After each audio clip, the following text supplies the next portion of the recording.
شہر اولیا ملتان میں شدید سردی اور دھند کا راج برقرار ہے۔ خون جما دینے والی سردی میں مسلسل اضافہ ہوتا جا رہا ہے۔ آج حد نگاہ کی بات کریں تو ملتان شہر کا حد نگاہ 50 میٹر تک محدود ہو کر رہ گیا ہے اور مضافات کا حد نگاہ جو ہے وہ 0 ہو گیا ہے۔ آج کم سے کم درجہ حرارت ملتان کا 3 ڈگری سینٹی گریڈ ریکارڈ کیا گیا اور زیادہ سے زیادہ درجہ حرارت 13 ڈگری سینٹی گریڈ ریکارڈ کیے جانے کا امکان ہے۔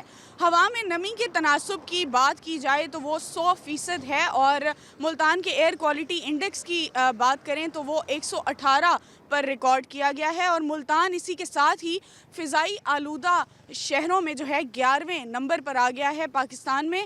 اور ڈاکٹرز کی جانب سے جو ہے شہریوں کو کہا جا رہا ہے کہ زیادہ سے زیادہ گھروں تک محدود رہیں اور بلا ضرورت گھروں سے باہر نہ نکلیں، پانی اور ماسک کا استعمال زیادہ سے زیادہ کریں۔